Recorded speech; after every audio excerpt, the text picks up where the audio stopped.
phát tâm tại ní tâm cái khu lệ ada khu lệ anu mu ta lo nunga e hobung chele khu lệ ve munova illa lo jong ki phelo imacha jong abui lo hila pathin e ho theo hi e wang phawe zehen tuni ne la gospel voice team hoto ikiman khomule ke yong chan pha changin ka ki gelin hitabang phatman tamta ibon chawe ipi vai pau pathin thangwa na ka pe masan hi chuting le hilai muna pakaya jana chang hobung lam kai ho zo se kazanau kahin phongin chuting le hobung mi ho zo se yong kangai lut naw thu kahin phongin hi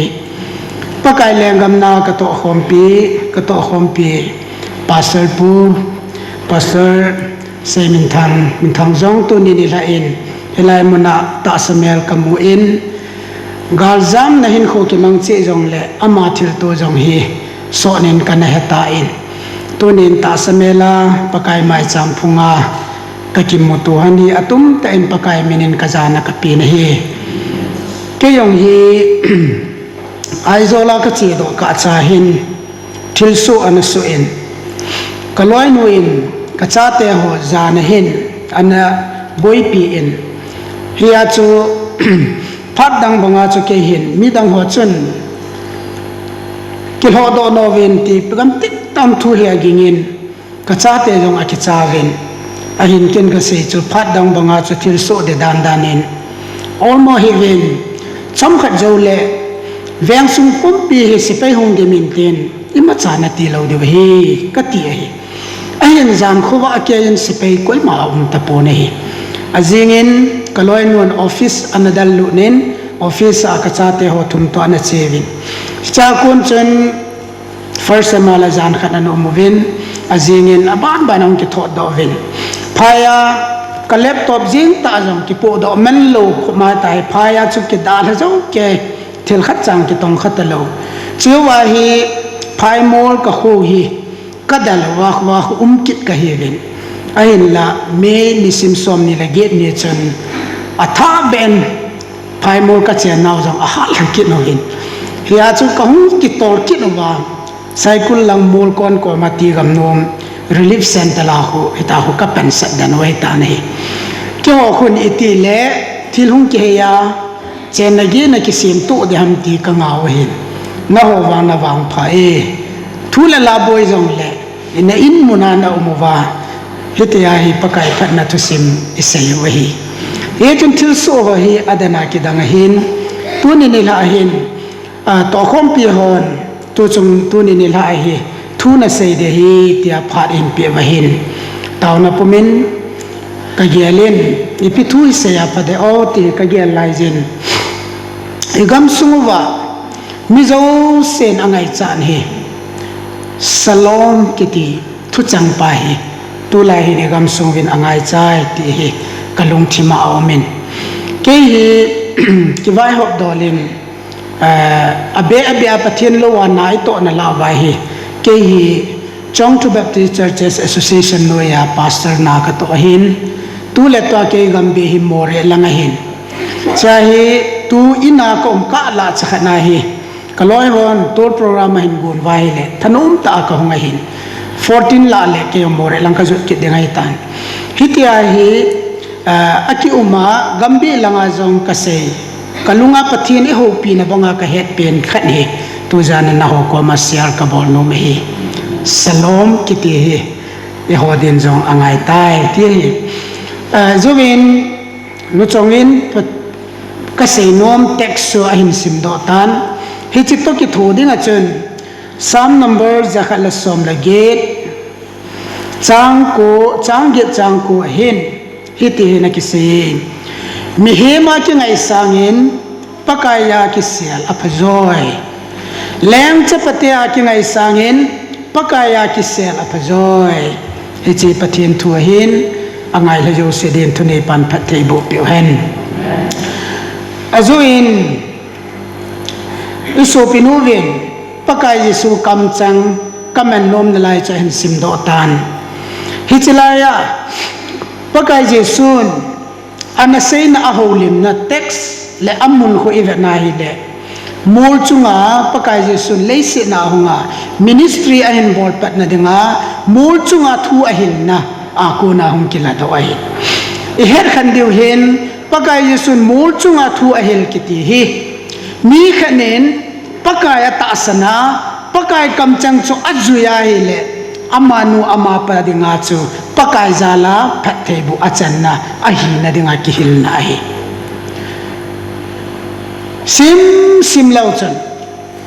gospel zone bung som langa chang som lagup langan pa akon athi ding ko na get samani hun azut na awang hun tuhil na nei na hun mi ta la asay tapon mi som la mi khat se sei som la ni hokom sorry som la ni la yong ta sangai chan na analut pa jaw tapoi mi som la khat se hom cha khat ko ma khun thu asein helai athu sei wang khu angai ho dinga phachom hi talo pakaya le midanga da phachomin asei ki ni nei hi chu mission na to na langa hita in hi chu tu zana ka sei nom ni lo hilang chu ka sei lo de hi pakai Jesu mol chunga athuil na kiti wang khu min pakai Jesu atta sana hile ta sal lagawa phathei bu achan jiding dan tu simase ai hichi asai na la khu tu ya nai wang ka pan san no mehin aji chu tu lai ta sorry hichi lai text sa khuni ve na hile lungim lungdon chete le ho la hin lungim lungdon lungkham kiti he mihema abe sai hichi hi tu lai hin itisanu wa be sa ipin kan wa hita nei lungdon jong pai la the hilo lungkham jong pai la the hilo lungim kiti jong pai la the hilo ikipo le wa hin wei ni tam ta hin hichi khu hichi lungim lungkham no hi sulhap na dinga hin mi loi khan hin sumakine ya hele sumakine lo le ahi thei poi ti agel loi umai chuting le sumom lo le chate education itikim man cha de ham enne tu don itap chen lege iti de ham ta lungkham na len ta ta hi anu mai hi chozo se no ya hin ta sa mihim te hin hi choi azon ve te hi pakai zen a he je chun thu khat ana se hi chi chung chang hi pakai ama ta in ahung vil na thu sima ko nen tu jana ka se no mehin hebrew te ho langa hin ikimuto le masanga chun sorry ikimuto le to ai pakai phai jingka pha nilha pha jan pha ikitiwa hi chi hi putong ho yangin pakai la chapu putong ho yangin ibola ipui pate thu se ki wis na dinga ngai ta uma ibola na dal hawa english thu changi translate na bol literal translation na bol hom ati cho echas asia se nai sai poi amana sei chon ipui paten e ho ki wis na chon nadam naum e kadam na vi kiti ho ki wis na he ti cho aji chu e mi te hin dam thei na ki ngai cha hi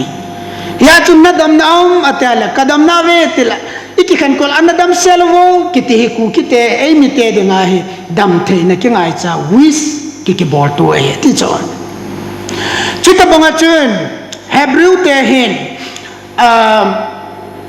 hebrew te hi akimuto te la mo hin salom ati cho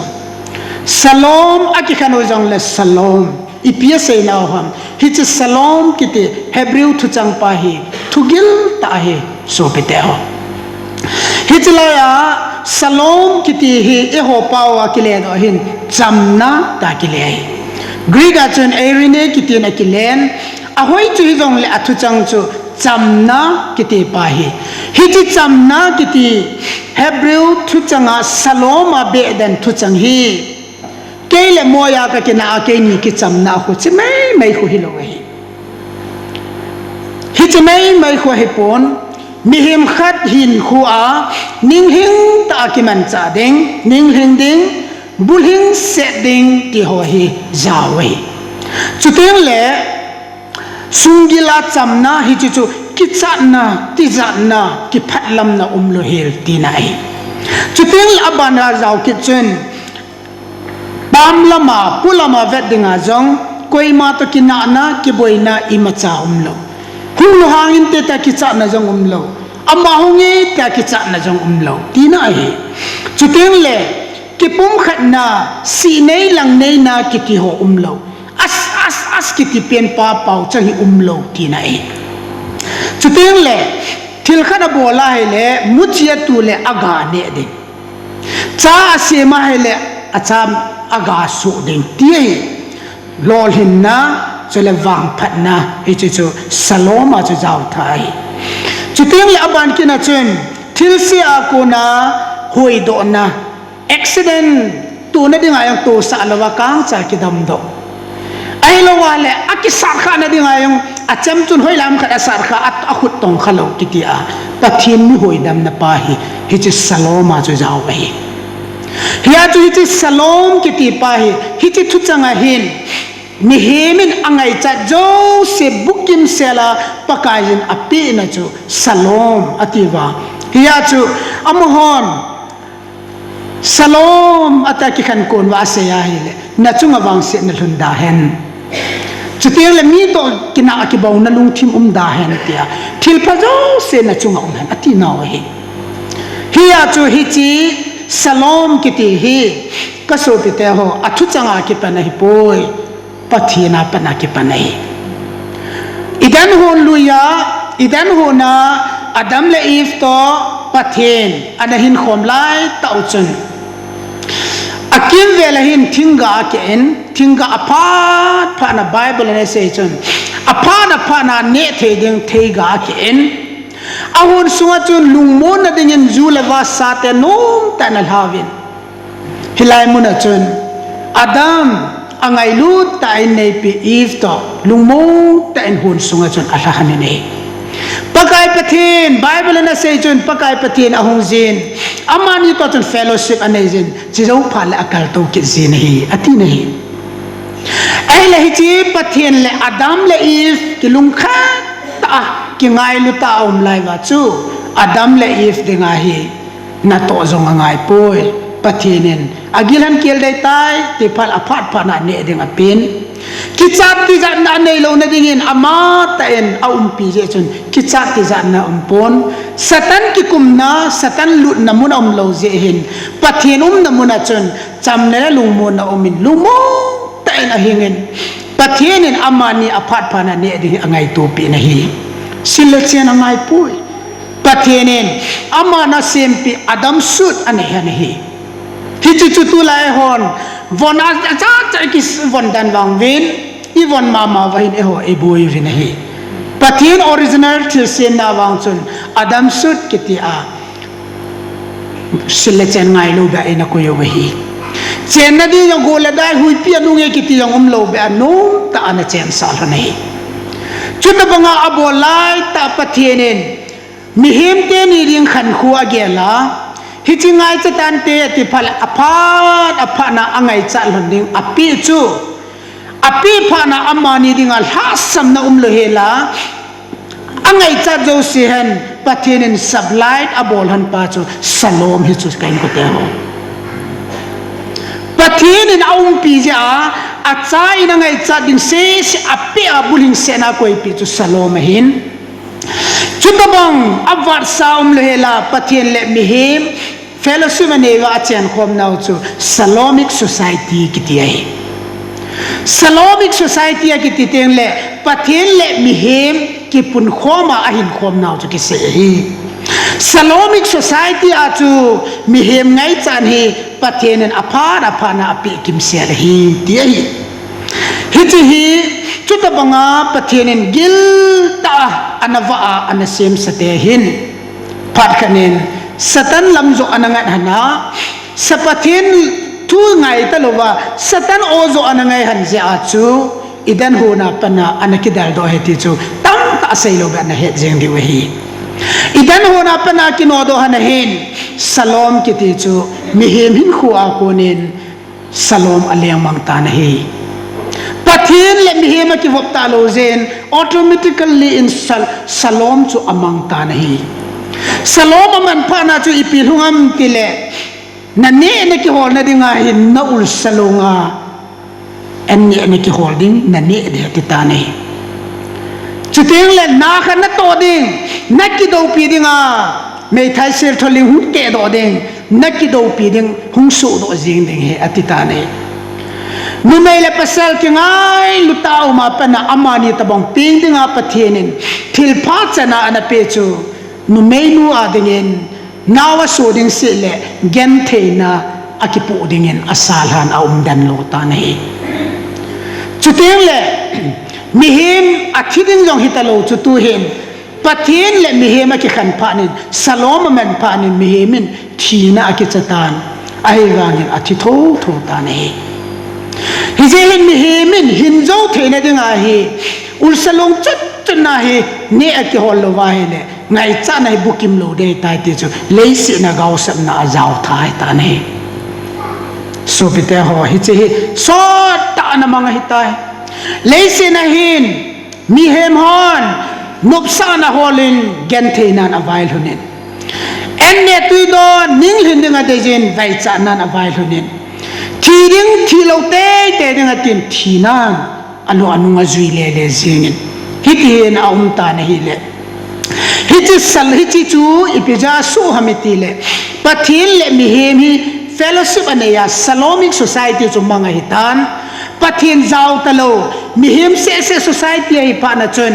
salom pa om ta lo zen mihim na thu jo ta po nei hitiki le ro kin na dinga chun mi chon sel ha thailo ti che het saw hi hiti je hen ipakayu jesu krista pa pathin in aven nang le ke thu hi aven hi le di talo ding hi ti hi mihema pa na so chanom talo ding hi ti zen achapa jesu krista leise tasamelin pathian chu leise tasamela leise na ahong kumpha chun nang lekin ahung na mi hon an het lo wangin zana vantil ten tunia le bethlehem a pem pa hi pathian cha hi ti aphot chen na in ahung pen ne zanin vantil ten chunung pe na pathian lo pi hen lei chunga hin alung lai na mi hola chun salom kita hen atiu cho mi hem ten het do lo cho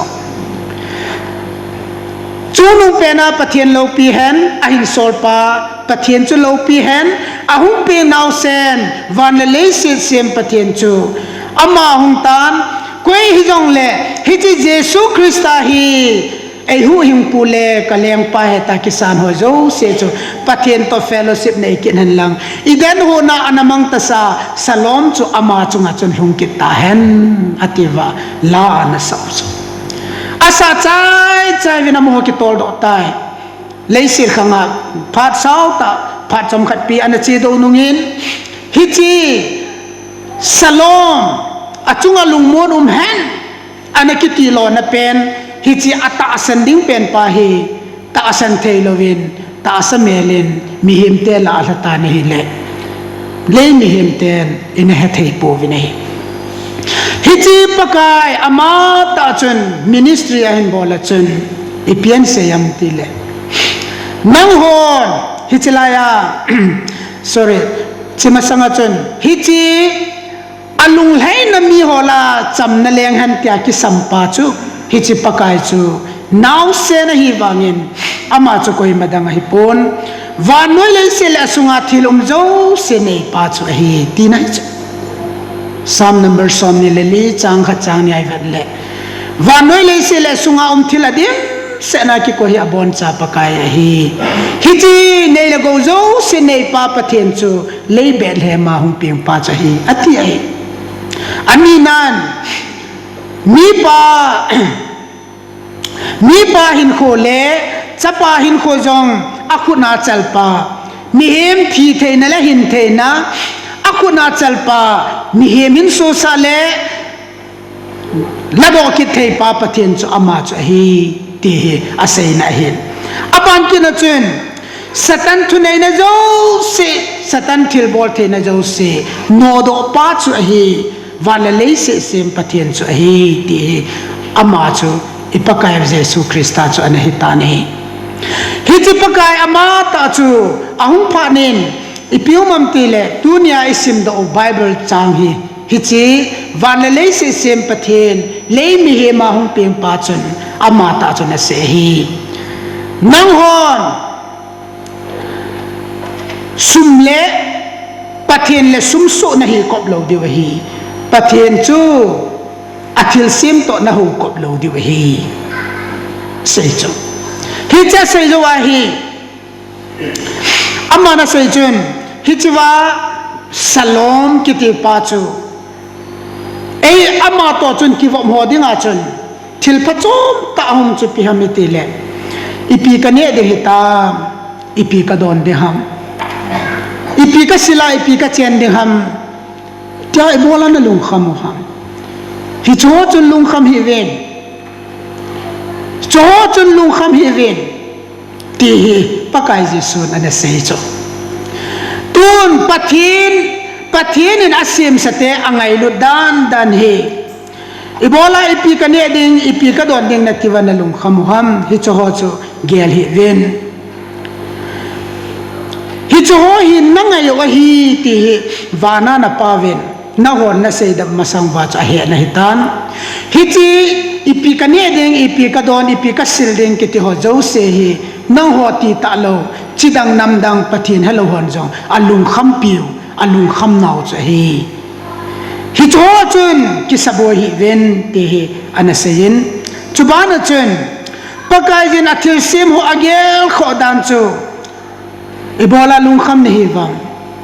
ipi ka ne ding ta bola lung kham ne hi vam chung leng wa chate khu phatat an ve vi langai to ven khoi la ya lo wal ho vam khoi la ya chang sala khol vam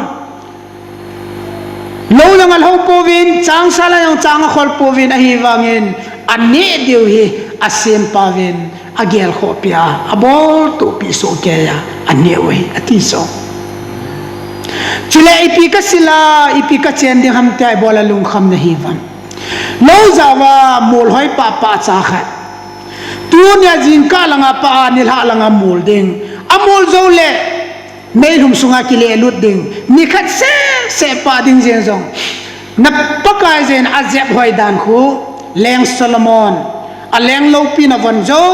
sia akivan wangin mol hoi pa khat se sang jong a hoi zo pu yati chu hichen ge ya pakai jen na khan kho diu agel hi na ho hi hin na ki pe pathin lung thim he na hi ve chung leng wa cha jawa mul hoi pa ho sanga men lu zon hi hilom ibola ipi ka ne ding ipi ka don ding ta lung kham na hi vam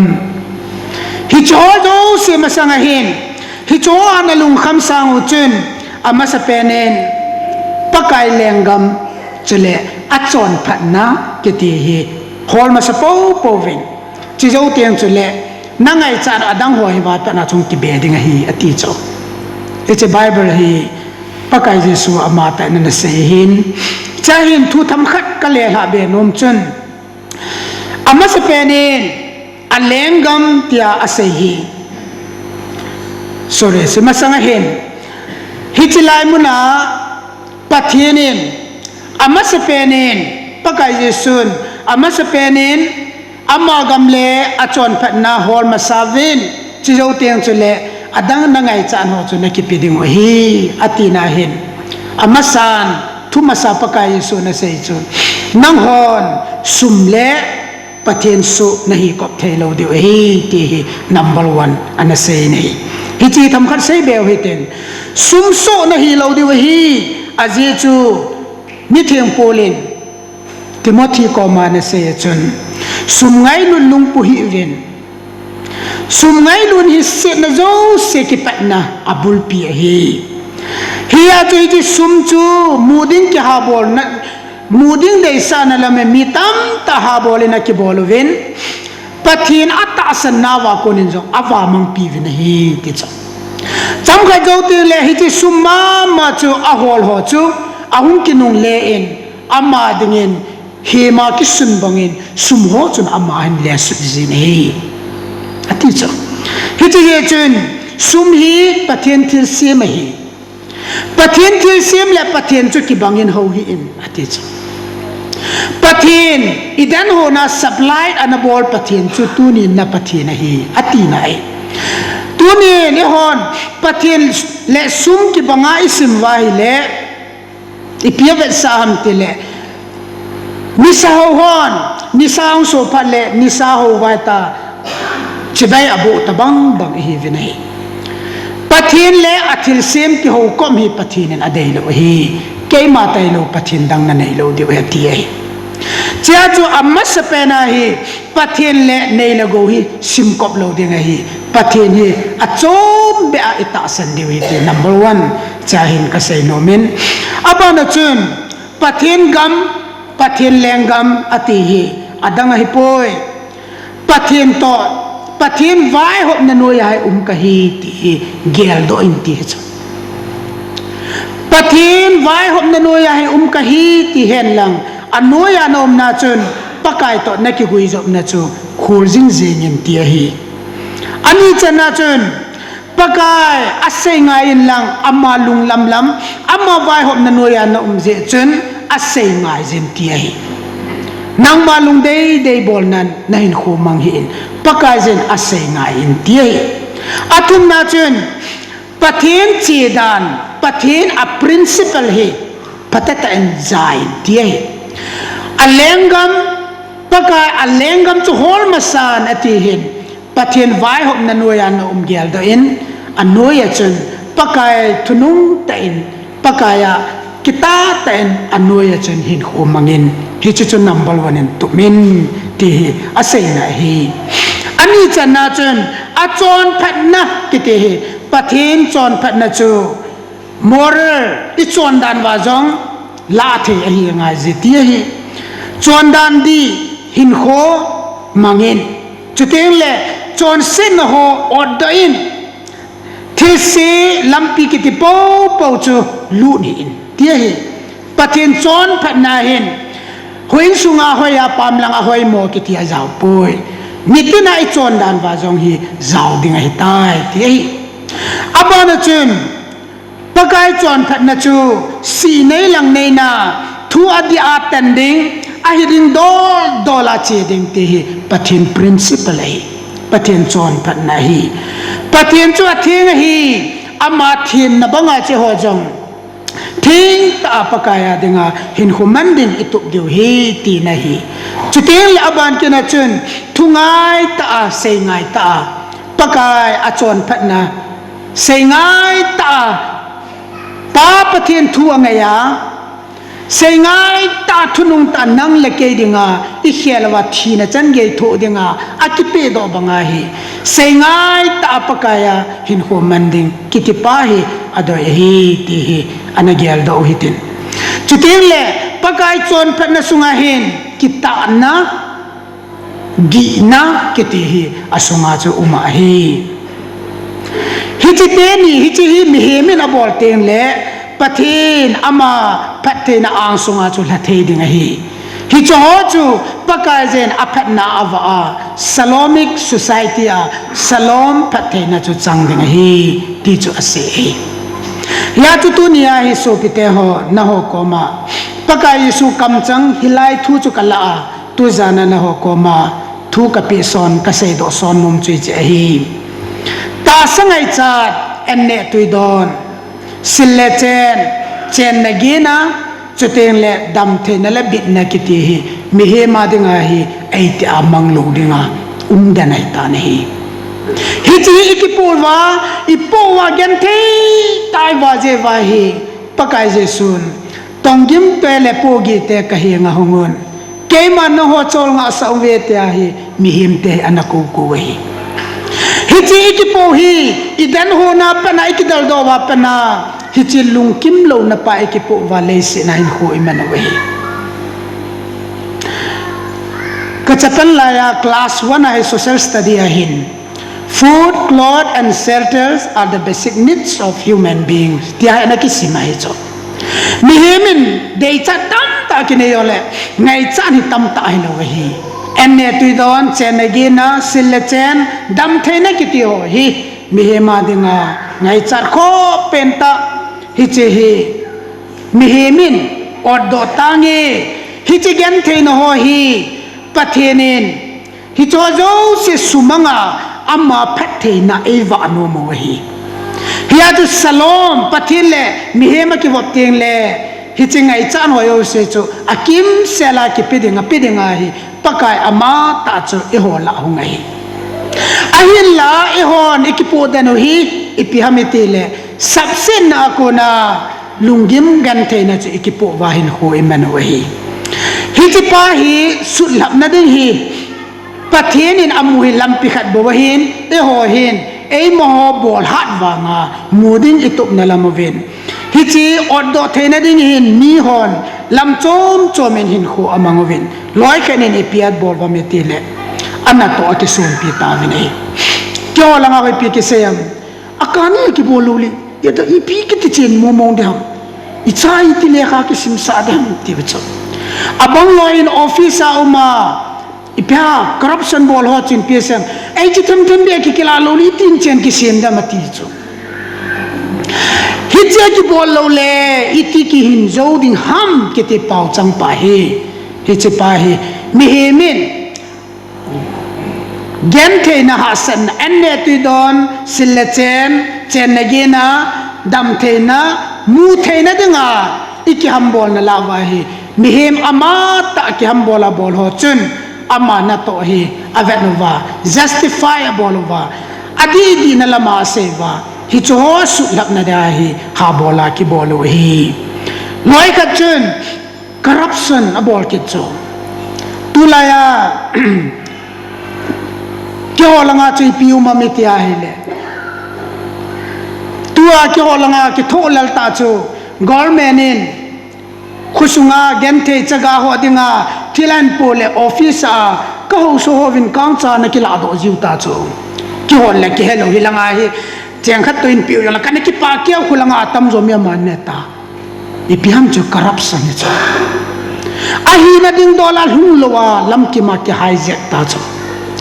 amma pa chu ni bola bol ham tia ile kai ti bol lo le ka ji ka cha te iti ka wa da mati chu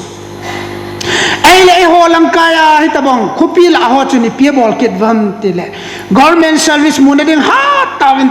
ten ahin mu pa no le am ho na kha achum khat tong win tin a khiale mi khat pan sa ki bet to hi chu ho hi pi ham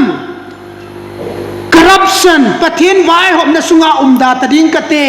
keimale keiman ka boi na ki su thak ta ding ti ho hin huai ne hi chi corruption ki ti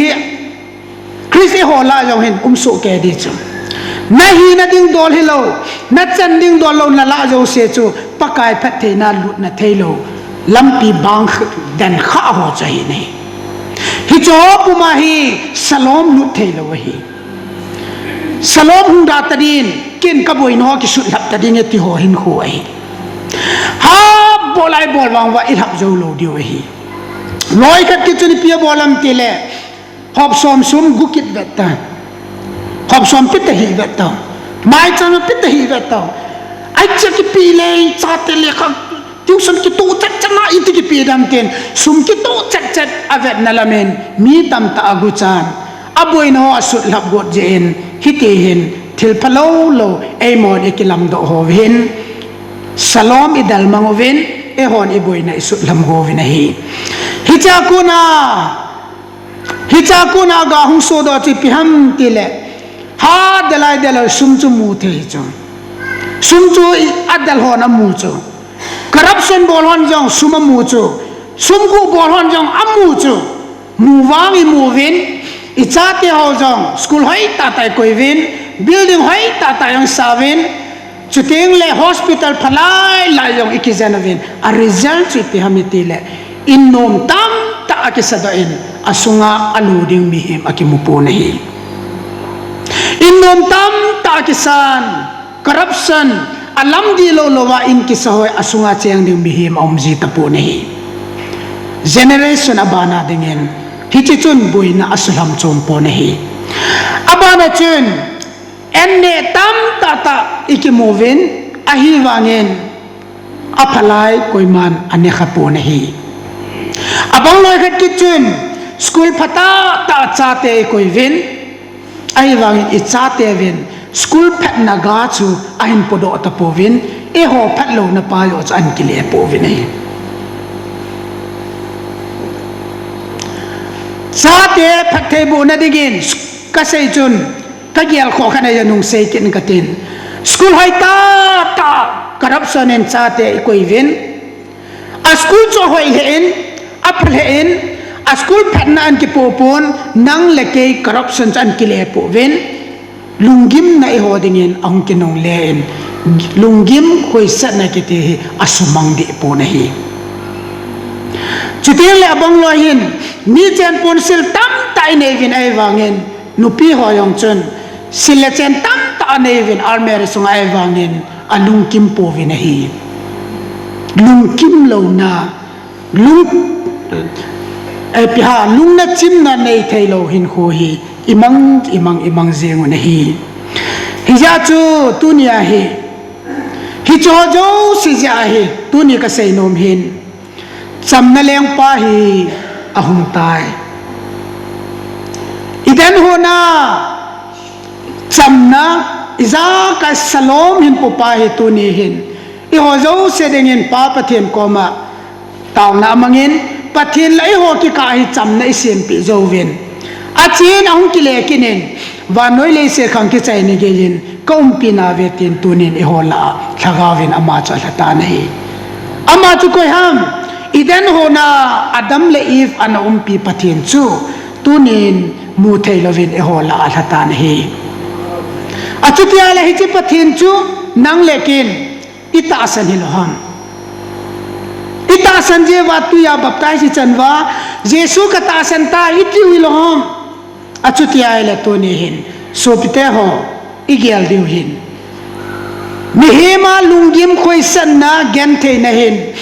pakai ta ikiwap ta ka wa ei dal ha lo diu hi ti hi tunin igel do divin ka sei no min hi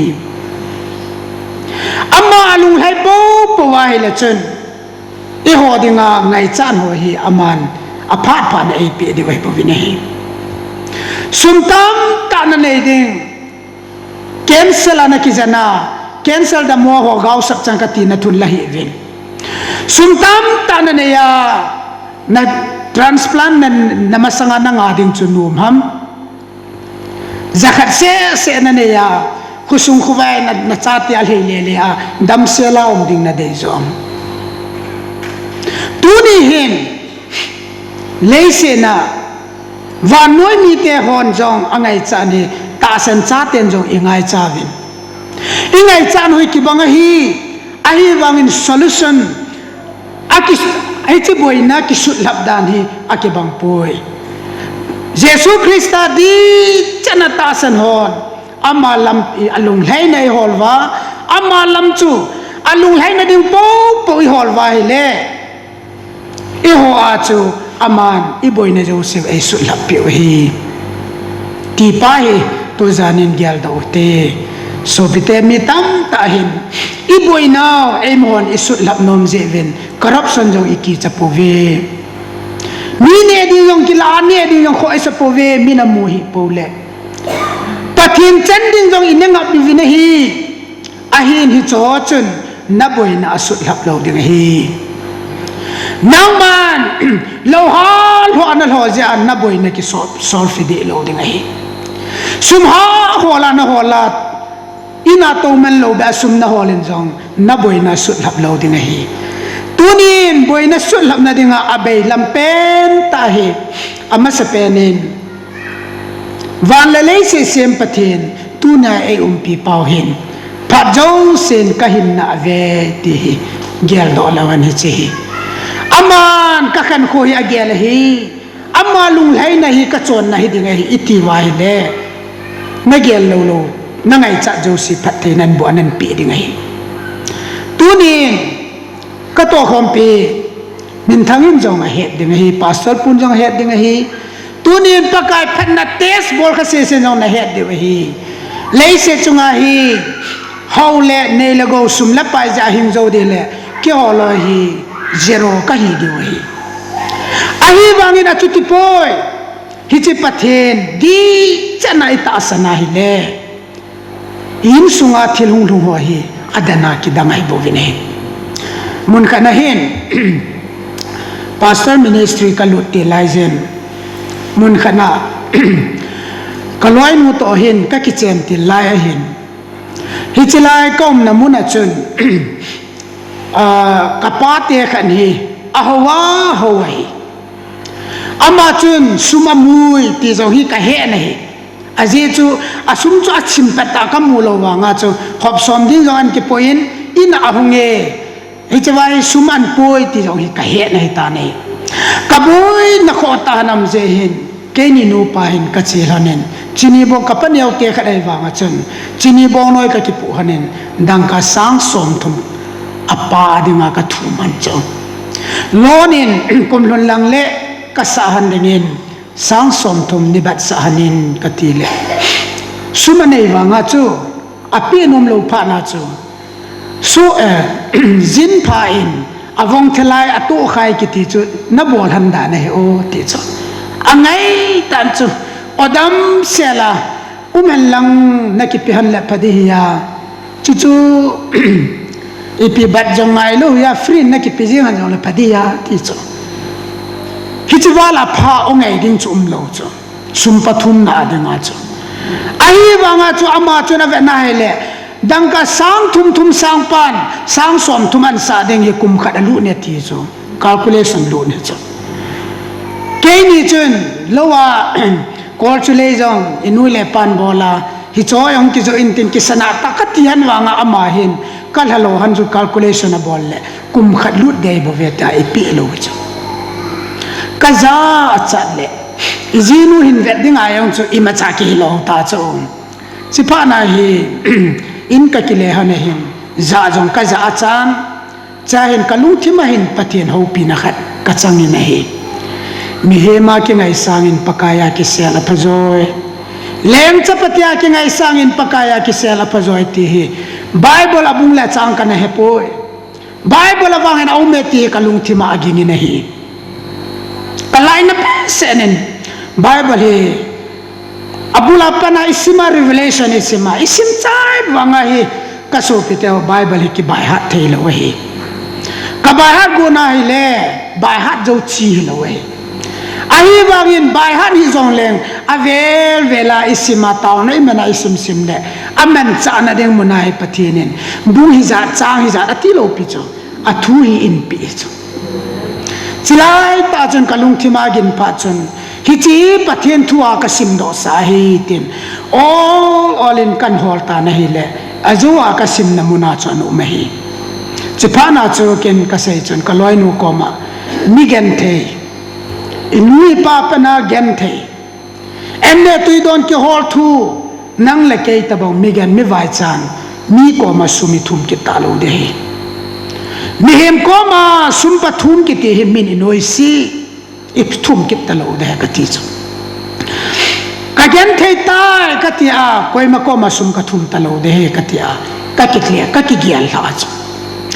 ai le hi chi khial la nga chu pi lung mo na hong ma me ti le pathianin ka ngai chat ai vet pi a igan ho na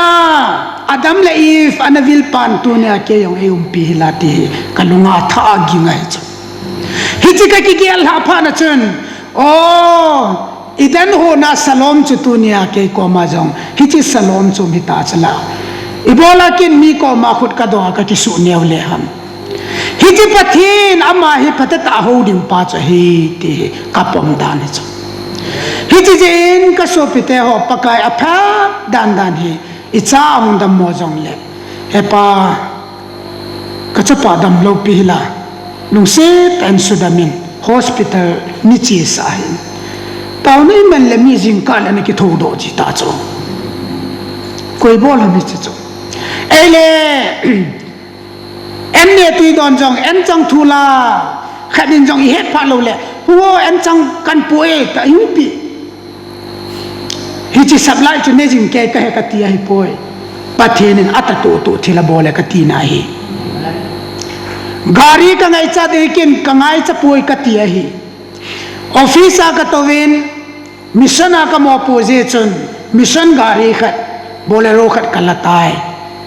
ai lai chu kamangin kal ka song kum gate mission kan po zawin gambi pastor che de ngai tai ti hin ke chun ka ki ge la chu pastor ho hi ke nga ki chi tam zo hi phaja ding hi te a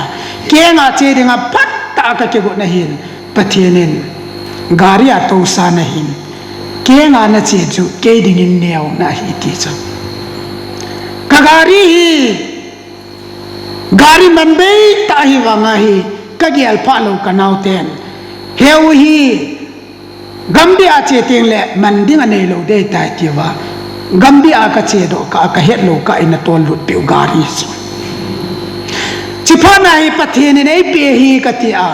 amasa chu office gari a ka che a kai nei pi a to ji jong le as ka to nom he office gari thau ka sun hi ta cho ka ti jong le to nom ji lo cho min office gari a de mang ve na tin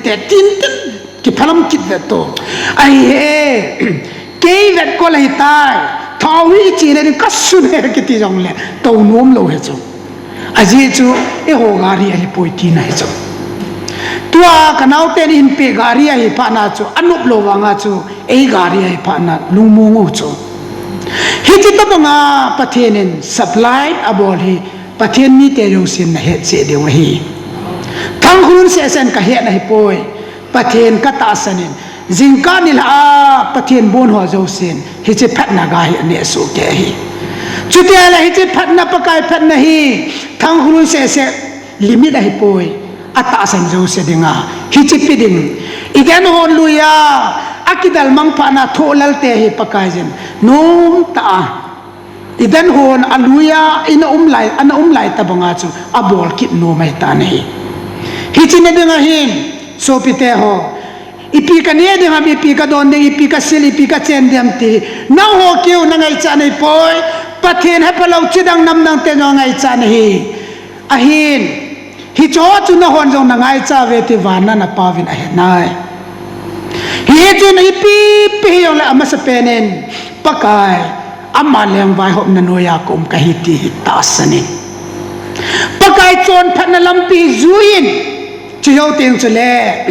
nangai cha noi nang na ke sanga pakai jin nangai cha chu nan pe be be na lai ding hi achu ti ai le so ke te ho tunin corruption bola in chen sim ngaya ine lo ding khan ne a itui cha ten akhang tum khang li ge ai ne ding gau sam na lam do pia boina su lap ngaya kacha te lekha ka sim sa jo poitia izo inal bola zongen changa bola cha te sima ipi phachom ha ngaya mi che tunia corruption negu chagu guchat kiti bol pumpuma inchen sim ding ti ho zo sen pakai gau sab na ka ki pu le na lai veti ipom di wei hichil hap la na dinga hin tu ni hin so pite ho lampi khat se pakai ka ta sane ka thi ho ti lai tho ki dinga he tia na ta san pa chu ama chu tunin na ta san ja ho bunga ta san member la na tai question boarding am poi hichi I pathianu chu pata tai ho di wei hoina na hu kai mai hoina chi mai yo khulim ho bunga member la yo mai chu answer lai pu nei hichi pathin athisal la longa il hat do hi ti he do pathin hi di tai ho di we I pathin oi systematic pathin hi nangin thil di lo mi khat na ka sa na in sunga na ho na ki pa do kinyam I pathin hi megui plus minus line ye chen ahiding dola che teng le me ya vai akisu to lo na ding akisu to le me ya ko ve pathin hi systematic pathin hi nangin lamdi lo na zo na cha ten lamdi an zo ding ta san ki ti ho ta bang chai thei lo ai alampi adi le achai na jong cho adi hi hichi pathin chu tu ni ho pathin hi hizahi na lungdon khoi sen na kiti ho zo se idan ho na ikidal do wa in ki po chu hichi ki po je wa pathienin hichi aku na lap la ding e alung se na zala e bol pi o hita nei chuti a hi le tu ni hen ka so pe te ho ka sei nom pen ta hi thiding ki chahin na thi de hi thiding ki chahin thi na te thi na control pa hi koi ham ti to ta sanen hepa kahin nei nang khuna ka ki pe ti chon achai hi tai jingka le ki thole hepa jingka dam sela ni thozen ka ki pa e kamalam hin kho jong hin nang khuna o me ti le chun hi chin na ta san na chun na thi na de na thi sa lo ding hi ki thi kha khan te iti na pa zo hi ki thi ji hi en ki ngol khan te ti hin en na ngol nom lo za en na ngol de hi en ngol nom le en ngol lo na ding in za kai e pi pau pa kai hi jingkan jong ta sanotin sun jong le ta sanotin zan jong le ta sanotin ium na jo seva ama vai hop na noya kai ti hau ta ka ti ai pathian vai hop na noya mai dei boarding ki ti thei lo chula mi pathian na chu ki ta na zaw hi tan thien na zaw hin mi lu se na zaw hin thil pha jo se hi wa chu zaw hi pakai vai hop na noya nu nem ta in kalson dinge dalote o bomite ho chuteng le tunia naka pi ho hi anaka tapo nati naga kagen thebe se nati nagen the lam na ki het lo de hi hi chi pakai phat na hi hi chi lam la ding hin tunin hi chi pathin wan le le se sem pathin sana jong dangka jong ke ya hi ti pathin ihin naw jong ei chal pi wa akoma ei poile deu pa hi tunin namule kam imit wa emulo wang ven ium na jo se wa amahin avai hom na anoya ei koi nom ven ei vel hijing min ei pi jeng ve hichi pathe ni tu janin patata en ta sanote bol thu pote sim thu pote ata ten amanung leina cho holote pakai phat na ga hi inne seng lo de hi ne seng lo pathin hichinei pa chu salom bulin sena nei pa chun salomic society e ho ka asim no me ti geloite salomic society om theina dingin pakai ama ta chu vai homen pansa na dingin lunggel ngai to ne yote ti tu jana so pite ho ko ma ka sei do no me leise na gen theina tamwale gen theina hoi na vel len wala hi pakai holin pakai ang sunga ko yin pakai ni choyo se chu ansel anei su ke hi je hin pathen ta san na di ten ta san hoitin zang ten pathen ta san hoitin zang penen pathen ho hoitin kita ten pakai kin bol hoitin amma tanoya hin lungmong selen aphat na ne hoitin salomic society a hingin salom pathe na changdingen hobum mite zo sin pantha lungyal tha ne ute ti ka sei nom hi pathin ko ma taw na ne ute olo pipen ei ngai lo vele ei lung se no ka pathin in la kaum la ya so pite ho la hi pi ka sei dam ka ti la ya tu la ya kin jong ka ngai chat ko ka naw te zo sen jong angai chat thil kho ta hi sei do sa ding in nen kalung thi ma ne ho pi na to janin ka so pite la ka sei phong tan ke ma ka boarding chan ka chai tan o pakai hi chi thu hi na ka na hong tu hi na hi zen ka so pite zo se lu so na man ke ho nin bi tan thu hi ke a ko nen chip ta jong le na ko na hong thu wa hi alu su wa agin zen zen ding in patai bo in tin